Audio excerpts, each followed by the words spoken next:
شداد جس نے دنیا میں جنت بنا دی تھی.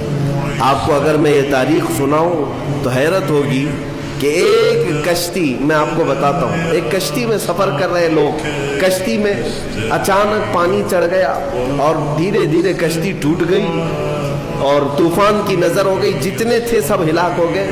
اس کشتی میں ایک ماں اور ایک بچہ. وہ بچہ صرف 4-5 دن کا تھا یا کچھ مہینے کا تھا.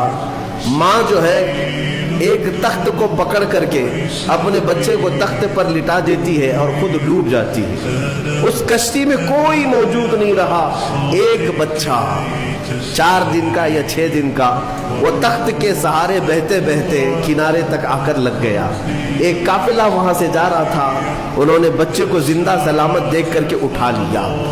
آپ کو میں بتاؤں، وہ بچے کو لے جانے والے لوگ اپنے گھر پرورش کرتے ہیں اور اس بچے کو ہی شداد کہا گیا ہے. وہ جو بچہ تھا جس کی ماں بھی مر گئی، سارا قافلہ ڈوب گیا، تنہا جو بچہ کسی کے ہاں کفالت میں کسی کے زیر نگی رہا، وہ شداد تھا.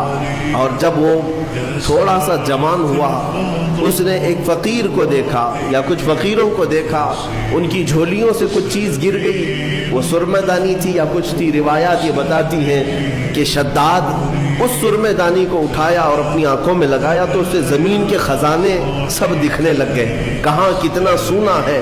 وہ اس طرح سے کھودتا تھا اور سونے کا مالک بنتا چلا گیا. اتنا بنا کہ وقت میں اس سے زیادہ مال کسی کے پاس نہیں تھا.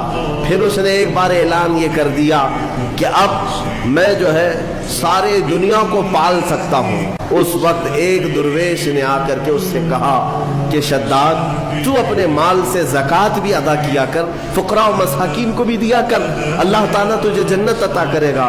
اس نے کہا کون سی جنت ہے؟ جنت کیا ہوتی ہے؟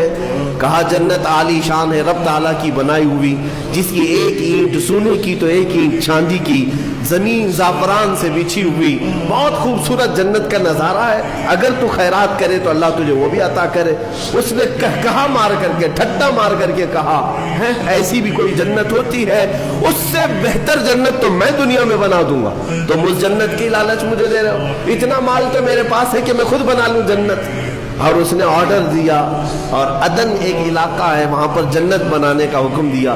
موسم ڈھونڈا گیا، ٹھنڈا موسم ہو، باغیچے لگائے گئے، دریا اس کے اندر نہریں بہائی گئیں اور پھر سونے اور چاندی کی اینٹوں سے محلات تعمیر کیے گئے. برسوں لگ گئے اس جنت کو بنانے کے لیے.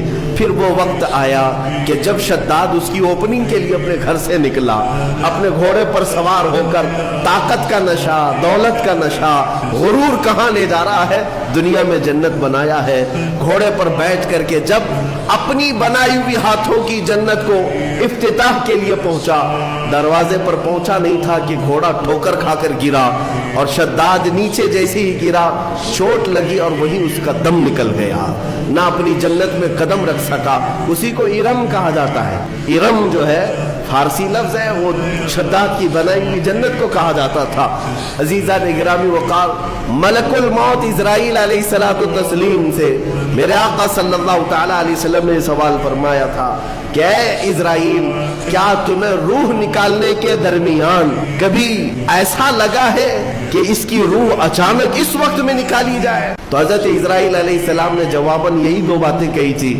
ایک وہ وقت تھا جب پوری کشتی ڈوب گئی تھی اور ایک بچہ تخت پر لیٹا جا رہا ہے اور مجھے حکم ہو رہا ہے کہ اس کی ماں کی روح قبض کرو.